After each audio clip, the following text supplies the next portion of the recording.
बिस्मिल्लाहिर्रहमानिर्रहीम। रेसिपी का इसमें खुशामदीद। मटन के कीमे के साथ ये भरे हुए करेलों की रेसिपी के साथ आपके सामने हाजिर हूँ। बिना इस आप इसे जो है वो इतनी शक्कर की तरह मीठे होंगे कि आप जो है यकीन नहीं कर पाएंगे। तो सबसे पहले आपने जो है वो करेले लेने हैं, ठीक है। उसके ऊपर की स्किन जो है वो अच्छे से आपने जो है वो रिमूव कर लेनी है।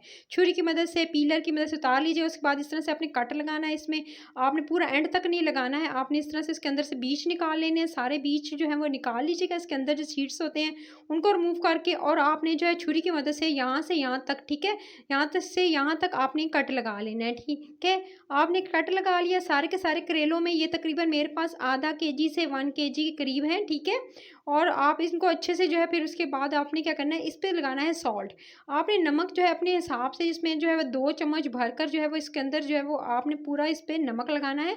नमक छिड़क लीजिएगा। नमक लगाकर अंदर तक पूरा अच्छे से आपने जो है वो इसको जो है वो अच्छे से इस पे नमक लगाना है, ठीक है। अपने हाथों की मदद से आपने इसको अच्छे से जो है वो इस तरह से इसके ऊपर अच्छे से मल लीजिएगा।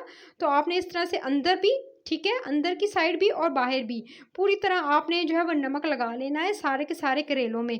अच्छे से आपने करेलों पर नमक लगाने के बाद फिर गाइस अब आपने क्या करना है, आपने इसको जो अच्छे से जब लगा लिया करेलों पे नमक, तो फिर आपने इसको जो है इस तरह से आपने अच्छे से लगाने के बाद फिर, ताकि इसके अंदर ये जो है कड़वाहट है इसी वजह से होती है क्योंकि आप जो है इसको, आप इसमें जो है वो नमक लगाकर इसको टाइम नहीं देते हैं। उसके बाद इसमें हल्दी लगाएंगे। हल्दी जो है वो भी तकरीबन आप जो है इसके इसमें अपने हिसाब से जितना ही कवर कर सके, पूरे के पूरे जितने भी हैं आपके करेले हैं उन पे हल्दी भी आपने इसी तरह अंदर बाहर अच्छे से लगानी है, ठीक है। और अच्छे से हल्दी और नमक लगाकर इसको जो है आपने अच्छे से जो हाथों की मदद से मिक्स करके फिर आपने इसको जी रख देना है। अब आपने इसको रखने का टाइम बता देती हूँ। इसको तकरीबन 2 घंटे के लिए आपने छोड़ देना है। नमक और हल्दी लगाकर 2 घंटे के लिए छोड़ दिया। जब तक कि ये 2 घंटे के लिए आपने इसको छोड़ देना है ताकि ये सॉफ्ट हो जाए, उनकी कड़वाहट दूर हो जाए। आपने एक पैन लेना है, उसके अंदर आपने बटर ऐड करना है।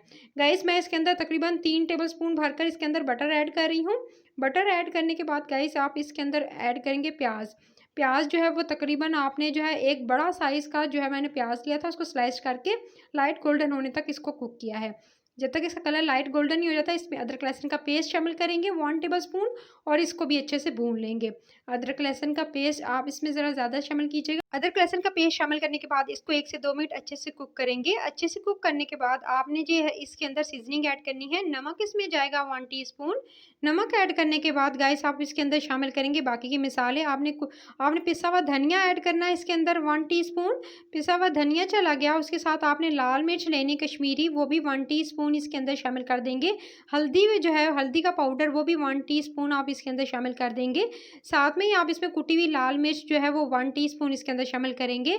ये जी है जी, आप मैंने इसके अंदर गार्लिक का पाउडर ऐड किया था 1 टीस्पून, और साथ में जो है भुना हुआ कुटा हुआ ज़ीरा 1 टीस्पून शामिल करके इसको अच्छे से भून लेंगे। मसाले को अच्छे से भूनना है, 1 से 2 मिनट कुक होने दीजिएगा। अब आपने इसमें कुछ भी शामिल करना है, ना ही पानी शामिल करेंगे, ना ही आपने जो है इसे, आपने डायरेक्टली जो है इसे हल्की आँच पे इसको 1 से 2 मिनट कुक कर लेना है। जब अच्छे से मसाला कुक हो जाएगा तो इसके अंदर आपने जो है मटन का जो है वो कीमा डाल देना है, ठीक है। हाथ का मैंने जो खुद जो है वो इससे जो है वो हाथ से कह सकते हैं कि आप इससे जो है मैंने मशीन में खुद निकाला हुआ है, यानी मोटा-मोटा कूट के। तो आप जो है इसे जो है मोटा-मोटा रखिएगा, इससे ज़्यादा अच्छा टेस्ट आता है। बिल्कुल बारीक नहीं होना चाहिए। इसको 1 से 2 मिनट भूनेंगे, जब तक कि इसका पानी अपने पानी में ही इसको 1 से 2 मिनट अच्छे से जो है कुक होने देंगे। जब तक कि आप देखिएगा कि मटन का जो कीमा है उसका पानी अच्छे से ड्राई नहीं हो जाता। ये देख सकते हैं अच्छे से कुक हो रहा है। इसको तकरीबन कुकिंग टाइम मैंने 4 से 5 मिनट में इसका पानी अच्छे से ड्राई होने तक इसको वेट किया। जब तेल ऊपर आ गया और अच्छे से कीमा जो है थोड़ा सॉफ्ट हो गया, तो आपने जो है अच्छे से सॉफ्ट होने देना है, और उसके बाद जो है इसको मज़ीद जो है 4 से 5 मिनट कुक करना है। उसके बाद आपने जो है इसको जी आपने क्या करना है, एक प्लेट में निकाल लेना है, ठीक है। और प्लेट में निकालने के बाद इसके ऊपर आप जो है वो हरी मिर्चें थोड़ी-सी डाल लीजिएगा, ठीक है, बारीक कटी हुई इस तरह से। आपने जो हरी मिर्चें भी इसके ऊपर डालनी है, और अब आपने जो है इसको एक तरफ रख लेना है। और जो करेले थे उनको अच्छे से मैंने धो लिया था, ठीक है। इसको तकरीबन 2 घंटे मैंने लगा के रख दिया था, नमक और हल्दी। उसके बाद इसको अच्छे से वॉश किया, फिर एक छन्नी में जो है इसको रख दिया था ताकि अच्छे से इसका पानी ड्राई हो जाए। फिर आपने क्या करना है, इनको ड्राई करने के बाद फिर आपने कीमा लेकर इसके अंदर अच्छे से इसकी फिलिंग करनी है। सारा का सारा जो कीमा है वो इस तरह से आपने फिल करना है कि आपने जो है बिल्कुल आप इस तरह से जो है वो आप करेलों में इस तरह से भरते जाएंगे, और आप जो है वो इस तरह से आप चाहें तो आप इसमें जो है वो हरी मिर्चों के साथ थोड़े से टमाटर भी कटे हुए जो है वो ऐड कर सकते हैं, यानी कच्चे टमाटर जो है कटे हुए इसके अंदर ऐड कर लीजिएगा इसी स्टफिंग के अंदर, ताकि जो है वो अच्छे से टेस्ट भी अच्छा आता है। सो आपने इस तरह से सारे के सारे जितने भी करेले थे सारों में आपने अच्छे से कीमा भर लेना है, और इसी तरह से जो है वो आप याद रहे कि कट पूरा नहीं लगाना है एंड तक, और आपने इस तरह से जो अच्छे से करेले के अंदर जो है वो कीमा भर लिया। सही है जी। अब आपने कीमे को भरने के बाद इसके बाद आपने इसके ऊपर अच्छे से धागा जो है लपेट लेना है, इस तरह से धागा लपेट लीजिएगा। उसके बाद आपने जो पैन में ऑयल गर्म करना है, और उसके बाद ये जितने भी धागा लपेटे हुए आपने करेले थे उसके अंदर इस तरह से रख देने हैं। और अब आपको बताऊंगी कि इसको किस तरह से कुक करेंगे और क्या क्या ट्रिक्स हैं जो आपने फॉलो करनी है, और कौन सी मिस्टेक्स करते हैं जिसकी वजह से आपके कड़वे करेले रह जाते हैं। इसको आपने ढक्कन लगाकर हल्की आंच पे कुक होने देना है। एक तरफ से हो जाए तो दूसरी साइड टर्न कर दीजिएगा। गाइस इसको ढक्कन लगा के आप करेंगे तो एक तो करेले जल्दी होंगे, दूसरा ये कि इनकी कड़वाहट भी चली जाएगी, एक तो नमक और हल्दी की वजह से, दूसरा ये कि सॉफ्ट और ज़्यादा बनेंगे, एकदम जूसी सॉफ्ट से होंगे, और इसके अंदर आपको यकीन नहीं कर पाएंगे कि आप कोई और सब्ज़ी खा रहे हैं, क्योंकि इसकी कड़वाहट बिल्कुल चली जाती है गाइस। अगर आप इसको हल्की आंच पर जो है वो फ्राई करेंगे और साइडें टर्न करते हुए आप इसको जो है वो, फिर उसके बाद जो है वो आपने क्या करना है, एक पैन लेना है, उसके अंदर तकरीबन 2 टेबलस्पून आपने ऑयल डालना है, और जो बचा हुआ सारा कीमा था वो इसके अंदर शामिल कर देना है। जब तक इसके अंदर बचा हुआ कीमा शामिल करके इसको 1 से 2 मिनट अच्छे से आपने भून लेना है, और कीमे को अच्छे से भून लीजिएगा। फिर भूनने के बाद आप इसके अंदर जो है टमाटरों का पेस्ट शामिल करेंगे। ये तकरीबन 2 बड़े टमाटर थे, बड़े साइज़ के टमाटर लेकर उनको अच्छे से मैंने ब्लेंडर में डाल के ब्लेंड कर लिया, और ब्लेंड किए हुए टमाटर जो हैं 2 अदर जो है इसके अंदर शामिल करके फिर जी आपने कीमे के साथ इसकी अच्छे से भुनाई करनी है, और थोड़ी सी जी इसके अंदर सीजनिंग ऐड करेंगे गाइस। इस स्टेज पर आप इसके अंदर ऐड करेंगे, थोड़ी सी, ज़्यादा नहीं, क्योंकि पहले ऑलरेडी इसके अंदर मैंने सारे शामिल किए थे।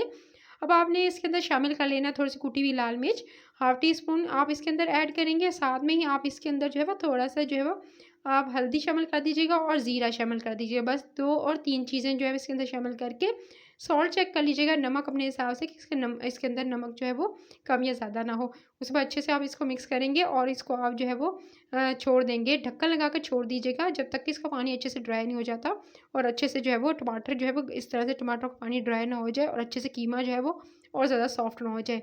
तो आप इसको अच्छे से कुक होने देंगे, 4 से 5 मिनट कुक होने देंगे। देख सकते हैं बिल्कुल अच्छी सी ग्रेवी रेडी हो चुकी है। अब इसके अंदर जो है आप जो पहले से फ्राई किए हुए आपने जो करेले थे वो इसके अंदर शामिल कर देंगे। करेले शामिल कर लेने के बाद फिर गाइस आपने इसको ढक्कन लगाकर 5 मिनट कुक होने देना है गाइस।